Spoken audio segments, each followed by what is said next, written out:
Sejam bem-vindos ao Emagreça da Teoria Prática. Aqui nós discutimos um conjunto de estratégias para você aprender a emagrecer. Eu sou Flávia Cunha, médica endocrinologista, e no episódio de hoje a gente vai falar sobre os tipos de fome. É importante a gente conhecer os tipos de fome para a gente entender que muitas vezes a gente acaba comendo guiado por um sinal errado, né? Um sinal que não é a dita fome real, também chamada de fome física, porque ela dá sinais físicos, a gente vai conversar sobre isso, ou também chamada de fome fisiológica, porque ela é uma sensação fisiológica, ela é uma necessidade fisiológica, a necessidade fisiológica do comer. Da mesma forma que a gente tem, por exemplo, necessidade fisiológica de fazer xixi, necessidade fisiológica de dormir. Então, a gente precisa conhecer a fome como uma necessidade fisiológica. E aí é interessante porque muita gente tem medo de ter fome, né? Eu tenho muito paciente que fala assim pra mim, quando eu sinto a fome, eu já fico em pânico, eu já entro em pânico, eu já fico com medo.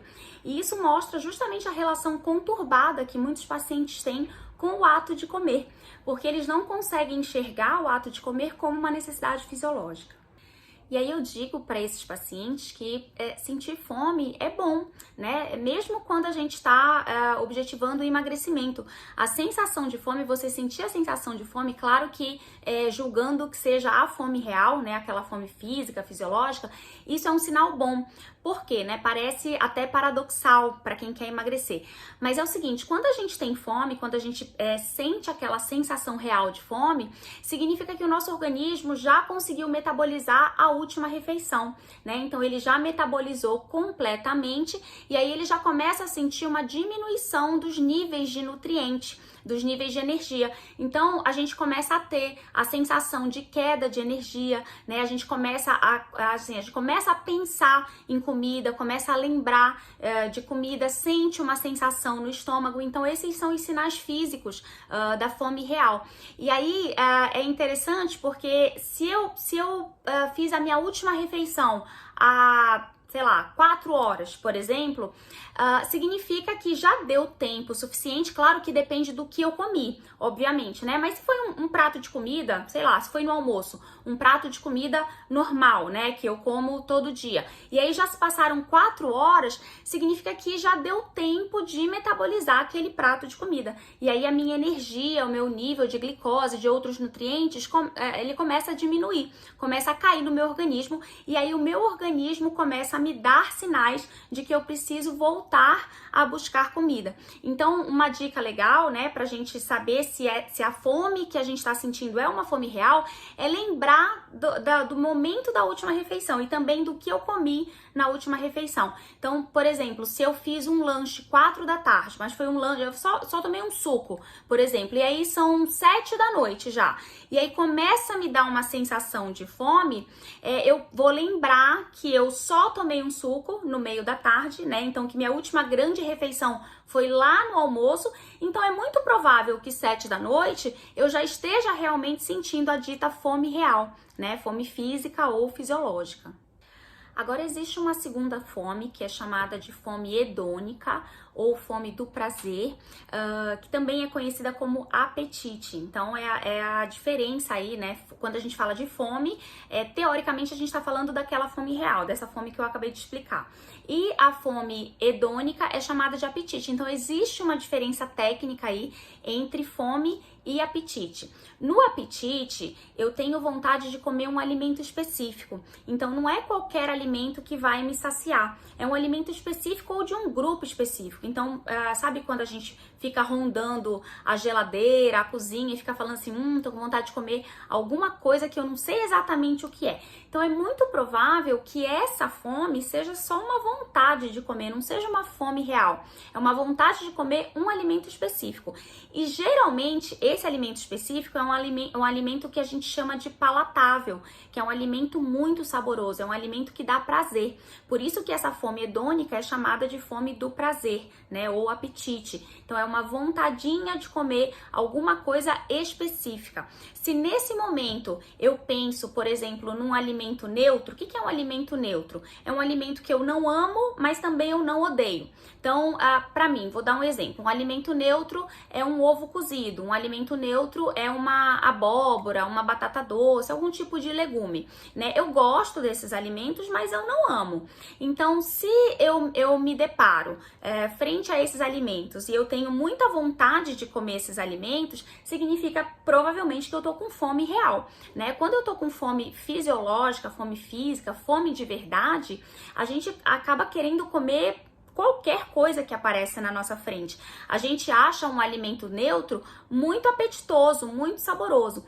Agora, se eu tô ali no meio da tarde, né? Vamos dizer que meio-dia eu fiz um bom prato de comida. Comi bastante proteína, bastante fibra, que é uma coisa que sacia bastante. E aí, mais ou menos 2h30, 3 horas, eu começo a ter vontade de comer um docinho, de comer um chocolate, de tomar um café. Então, assim, é muito provável que esse momento não seja fome real, né? Eu tô com um apetite ali, eu tô com uma fome hedônica. Eu quero comer alguma coisa, mesmo que o meu organismo ainda tenha energia da última refeição. Então, nesse momento, eu não tenho baixa de energia, né? O meu organismo ainda tá saciado com o alimento do almoço, com o que eu comi no almoço.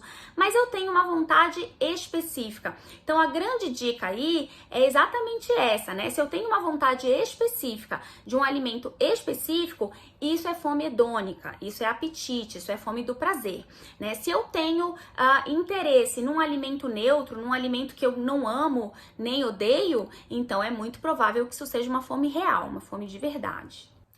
E tem uma outra característica dessa fome hedônica, né, desse apetite, que é a sensibilidade ao estresse, aos níveis de estresse. Então, quando eu tô muito estressada, muito irritada, muito preocupada, quando eu tô passando por um desafio pessoal, um desafio profissional, eu tendo a ter mais fome hedônica, eu tendo a sentir mais apetite, né? Então, com mais frequência, eu vou querer alimentos que a gente chama de palatáveis, alimentos saborosos, alimentos que dão prazer. Então, ela sofre muito essa influência do nosso humor, né? Então, isso é uma dica aí para prestar atenção, para poder fazer essa diferenciação entre fome real e fome hedônica. É importante que a gente esteja sempre se perguntando, né? Sempre que a gente sentir a sensação de fome, é um exercício muito legal para a gente treinar. Eu vou treinar, tentar entender se aquela minha fome é uma fome real ou se é uma fome do prazer, se é uma fome hedônica. Não quer dizer que eu não possa comer respondendo a uma fome hedônica, né? A um apetite puramente. Isso não é errado. Eu só não posso comer mais por prazer do que fome real. É muito frequente, eu tenho muito paciente que me fala que não sente fome, né? Que na verdade sente uma sensação, uma vontade de comer um alimento específico e que na verdade passa o dia inteiro respondendo a essa sensação, comendo determinados alimentos que geralmente são os tais dos alimentos palatáveis, e lembrando que esses alimentos palatáveis, saborosos, são os alimentos ricos em açúcar, ricos em gordura, ricos em sal. Então são alimentos geralmente muito calóricos com pouco nutriente. Eles não nutrem a gente, eles só enchem a gente de caloria. Isso ajuda muito a ganhar peso, né? Então é importante a gente conseguir fazer essa diferenciação. Existe uma escala que é chamada de escala da fome. Então imagine uma régua, né? E essa régua ela vai de 0 a 10. Então, na linha 0, eu tô absolutamente sem fome. Então, eu acabei, por exemplo, de me alimentar. Eu acabei de almoçar. Então, após o almoço, eu daria 0 para minha fome, porque eu tô me sentindo completamente saciada, né? Eu não tenho nada de fome, eu não conseguiria comer absolutamente mais nada. E na linha 10, na pontuação 10, é a maior fome que eu já senti. Então imagine a maior fome que você já sentiu, aquela fome que você já tá irritado, já tá assim, já não consegue mais nem raciocinar, precisa comer alguma coisa. Então imagine de 0 a 10, você vai ter uma graduação de fome. Então 0, nada de fome, 10, a maior fome que eu já senti. É ruim comer nos extremos, né? Então se eu acabei de comer, se eu tô saciada, eu não vou ter nada de fome. E também é perigoso eu deixar chegar na pontuação 10, na fome 10, porque aí eu já não consigo mais raciocinar, eu já não consigo mais equilibrar. Eu acabo comendo a mais do que eu preciso e acabo comendo alimentos que de repente não vão me ajudar a nutrir. E aí eu posso usar essa régua imaginária para graduar a minha fome ao longo do dia. Então, a gente já sabe que 0 é nada de fome, 10 é maior fome, mas aí eu tenho as pontuações intermediárias.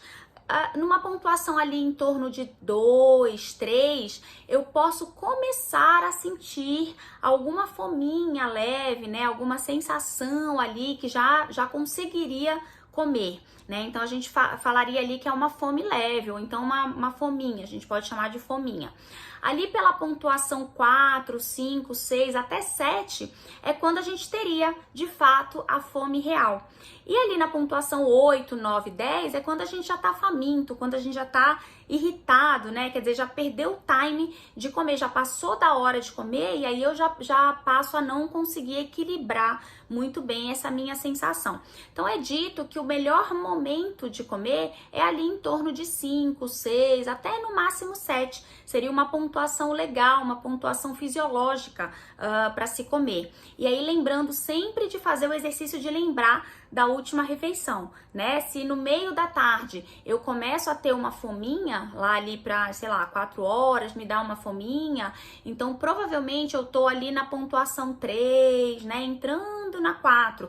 E aí ainda dá para aguentar, né? Então eu posso ir aguentando. Aí chegou mais ou menos ali 6 da tarde, aí eu raciocino, poxa, já passaram 4 horas ou 5 horas da minha última refeição, que foi o almoço. Então, quer dizer, já é um momento em que eu já posso começar a ter fome. Então, eu posso graduar ali a minha fome em torno de 5, 6, 7, e aí talvez já seja o momento de fato de comer, né? De buscar comida. Agora eu vou apresentar para vocês a fome emocional, né? Então a gente já falou da fome real, também chamada de física ou fisiológica, da fome hedônica, também chamada de fome do prazer ou apetite, e aí eu queria falar agora da fome emocional. Essa fome emocional, ela tem basicamente 2 padrões. Ela tem o comer motivado pela emoção e o comer emocional. Então, esse comer motivado pela emoção é quando eu como motivado pelo que eu tô sentindo, né? Então, eu tô muito feliz porque aconteceu determinada coisa. Aí eu vou lá e como porque eu tô feliz. Eu tô muito triste porque aconteceu alguma coisa. Aí eu vou lá e como porque eu tô triste. Então, o humor, ele vai meio que guiando o que eu vou comer. O comer emocional é um pouquinho diferente. O comer emocional, eu diria até que ele é um pouquinho mais complexo. Por quê? No comer emocional, eu como para tentar tapar um buraco emocional, né? Então, para tentar encobrir alguma coisa ruim que eu tô sentindo, alguma sensação ruim. Pode ser uma tristeza, pode ser uma insegurança, pode ser um medo. Então, se eu estou frente a um desafio, né, e aí eu acabo pegando a comida para me confortar. A comida é o meu conforto, porque eu sozinha não tô conseguindo manejar aquela situação. Então, eu uso a comida para encobrir aquilo, né? E isso pode virar uma coisa crônica. O que acontece? A pessoa que sofre de comer emocional, ela não tem estratégias para resolver os problemas da vida. Então, a estratégia é sempre a comida. Ela sempre busca a comida para se confortar, para encobrir, né? Para contornar aquele problema que ela não consegue resolver com outras ferramentas. Então, o tratamento para isso é justamente buscar as ferramentas. Primeiro, entender que a comida não vai resolver, ela vai confortar naquele momento, mas o problema permanece, né? Ela não resolve o problema com a comida, ela só engana, né? E por um momento, e aí assim, ela acaba arranjando outro problema para a vida dela, que é o ganho de peso, que é a falta de saúde. E ela precisa encontrar as estratégias, né, específicas para resolver aquela questão, né? E aí, claro que nessas questões a gente sempre pede ajuda dos psicólogos, dos psiquiatras, que são as pessoas que têm essas ferramentas para nos ajudar. Existe também a fome visual, que é aquela fome de comer com os olhos, né? Aquele termo que a gente usa, eu comi com os olhos. Então, a gente enxerga um alimento, ele parece muito saboroso, né? Ao olhar o alimento, ele nos parece muito saboroso. E aí, a gente tem vontade de comer. Essa fome visual, ela pode ou não coincidir com a fome real, né? Então, se a fome visual, se o visual, ele me atrai no momento em que eu estou com fome fome real, que eu estou com fome fisiológica, não há problema nenhum. Na verdade, é até bom, né? Porque aí vai me ajudar ali a trabalhar, né, aquela refeição que eu vou fazer. Então, ele passa a ser positivo. O grande problema é quando a gente usa a fome visual toda hora, quando a gente responde à fome visual toda hora, sem, na verdade, estar com fome real. E aí a gente quer comer tudo que a gente vê, né? As redes sociais exploram muito a fome visual, principalmente Instagram, né? Que é uma rede social de imagem. Então, as imagens, né, das comidas, isso é muito utilizado para venda de comidas no mercado de comidas. Então, tomar cuidado aí com a fome visual, que às vezes ela pode ser perigosa, mas ela pode ajudar se ela estiver junto com a fome real, se ela coincidir com a fome real. Existe também a fome olfativa, né? Então, quando a gente sente o cheiro de uma comida, por exemplo, de uma torta assando, de um bolo assando, e aí isso estimula o apetite. Então, é o mesmo raciocínio, né? Se a fome olfativa vem no momento em que existe fome real, ela passa a ser positiva, né? Porque às vezes só de você sentir o cheiro já começa a saciar, já ajuda nessa saciação. Então, isso pode ser positivo. Agora, se eu respondo à minha fome olfativa de forma independente à fome real, o que seria isso? Por exemplo, eu almocei, acabei de almoçar, né? Fiz um prato ali de comida completo e aí tá saindo um bolo, uma torta doce ali no forno. E aí eu começo a sentir aquele cheiro. Então, imediatamente após o almoço, eu quero comer o bolo porque eu senti o cheiro do bolo, né? Então, isso vai acabar o quê? Acumulando caloria. Porque eu acabei de comer, o meu organismo ainda não metabolizou a comida do almoço e eu já quero comer o bolo porque eu senti o cheiro do bolo. Então, eu tô respondendo a minha fome olfativa num momento em que eu não tenho fome real, num momento em que eu ainda estou saciada da comida do almoço. E a fome da boca, já ouviram falar? Então, é como a gente percebe os alimentos, né? Isso inclui sabor, isso inclui textura. Então, um alimento, ele pode ser saboroso para mim e não ser saboroso para você. Eu tenho muito paciente que me relata que adora comida gordurosa, né? Que faz um feijão com muita carne gordurosa, que não tem graça se não for com gordura, que gosta de comer a carne com a ponta da gordura. Então, assim, eu já não gosto muito de coisa muito gordurosa. Então, se eu imagino, né, uma carne muito gordurosa, me dá um pouco de náusea, me dá um pouco de aversão. Eu tenho um pouco de enjoo. E eu tenho paciente que, na verdade, só sente prazer, só sente o sabor se tiver muita gordura. Então, essa fome da boca, ela é diferente, né? A palatabilidade, ela é diferente entre as pessoas. Agora, lembrar que isso pode ser modificável ao longo da vida. Então, uma pessoa que adora gordura, ela não vai morrer adorando gordura, né? Isso pode modificar. O paladar, ele vai modificando ao longo da vida. Tem coisa que a gente não gosta quando é criança e que a gente, né, passa a gostar, passa a apreciar ao longo da vida. Por exemplo, suco de limão era uma coisa que eu odiava quando eu era criança, mas aprendi, comecei a provar, né, pessoas ao meu redor que tomam limonada suíça, pedem, aí a gente começa a pedir para acompanhar e aí você começa a sentir agradável o gosto. Então, lembrar que isso é modulável, né, isso é modificável ao longo da vida. Lembrar das influências culturais, né? Então, por exemplo, comida mexicana, né? Comida mexicana é muito apimentada, né? Uma comida muito forte. Tem gente que gosta, tem gente que não gosta. Então, essa fome da boca, ela também sofre influências culturais, influências, né, do que você vivencia ao longo da vida. Tem também a boca nervosa, não sei se você já ouviu falar. Boca nervosa, aquelas pessoas que precisam ficar mastigando toda hora, né? Então, elas acabam, na verdade, se controlando com a mastigação. Isso tem um pouquinho também de comer emocional, né? Geralmente a emoção está envolvida ali na boca nervosa, em quem precisa mastigar para poder se controlar. Tem a fome do ouvido, né? Então a fome do ouvido é aquela da crocância, né? Do croque-croque, né? As pessoas que gostam de comer comidas que fazem o tal do croque-croque, por exemplo, pipoca, biscoito, coisinha dura, né? Coisinha que explode. Então, na hora que explode, a gente sente, né? Aqui a audição ela é estimulada, a gente sente um barulhinho ali no ouvido e isso é prazeroso, isso é mais prazeroso do que o normal para algumas pessoas. Então, isso pode ser uma armadilha ali, né? Tem que tomar cuidado porque quem tem muito essa fome do ouvido, essa esse prazer aí com a crocância, acaba comendo mais, acaba comendo alimentos ricos em gordura trans, alimentos ricos em caloria, e isso pode ajudar no ganho de peso. Tem também a fome do tato. Então a fome do tato é o que a gente fala de comer com a mão, né? Precisa tomar muito cuidado quem tem mania de comer com a mão, principalmente por dois motivos. O primeiro é que você acaba não prestando atenção e não computando aquilo que você comeu, né? Então, quando a gente faz uma refeição, que a gente senta, né, faz o prato e a gente finaliza ali o prato, aquilo fica computado, fica gravado no nosso cérebro. Então, a gente entende aquilo como uma refeição. Isso até ajuda naqueles exercícios de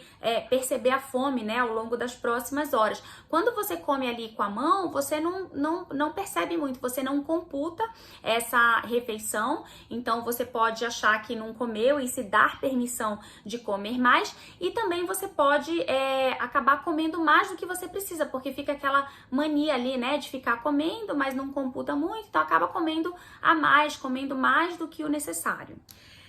Tem a fome do estômago, né? Na fome do estômago, assim, ela pode até confundir um pouquinho com a fome real, porque a gente sabe que na fome real tem uma sensação no estômago, né? Um ronco do estômago que mostra que a gente já tá precisando de comida, mas essa fome do estômago, ela é, na verdade, uma armadilha. Ela pode ser uma armadilha. Por quê? Porque ela pode ser aquele friozinho na barriga, né? Aquelas borboletas no estômago que a gente sente quando a gente também tá passando por um desafio. Então, olha, novamente a emoção aí influenciando. Então, situações desafiadoras, situações de medo, de insegurança, podem gerar essas sensações no estômago, né? Que é o friozinho ali na barriga, e isso pode simular uma fome real. Então, precisa ficar muito atento para fazer essa diferenciação. Tem a fome celular, que na verdade é uma fome dita nutricional. Então é quando a gente tem uma deficiência de um ou de alguns determinados nutrientes. Então o nosso organismo ele tende a querer aquele nutriente especificamente, né? Isso é comum, eu vejo muito isso, né, em pacientes diabéticos. Então pacientes diabéticos que geralmente comem muito carboidrato, comem muito doce, e aí você acaba tendo um excesso de carboidrato e uma falta de proteína, por exemplo, uma falta de fibras, de alguns nutrientes importantes no organismo. Então eles estão sempre ali com aquela sensação de fome. Claro que existem outros mecanismos que também colaboram para essa sensação de fome toda hora em quem come muito carboidrato, mas a gente tem aí um padrão também de fome celular, fome nutricional, porque faltam alguns nutrientes específicos. E por último, a fome da mente, né? A fome da mente, ela tá muito relacionada com o que a gente chama de mentalidade de dieta. Então, a mentalidade de dieta é aquela pessoa que tá sempre pensando em dieta, ela se coloca em dieta, né? Então, ela tá sempre preocupada com o que ela vai comer, isso pode, isso não pode, ela tá sempre nesse conflito com ela mesma, né? Então, nessa mentalidade, ela acaba se privando especificamente de algumas coisas que ela julga que ela não pode comer, que não entram na dieta dela, e aí ela acaba, por exemplo, tendo uma necessidade daquele tipo de alimentação que ela excluiu porque ela julgou que aquilo não é saudável, né? Então, precisa tomar muito cuidado, porque muitas pessoas têm essa mentalidade de dieta, muitas pessoas vivenciam as suas vidas com a mentalidade de dieta, e isso não é saudável. Na verdade, isso mais atrapalha do que ajuda o emagrecimento.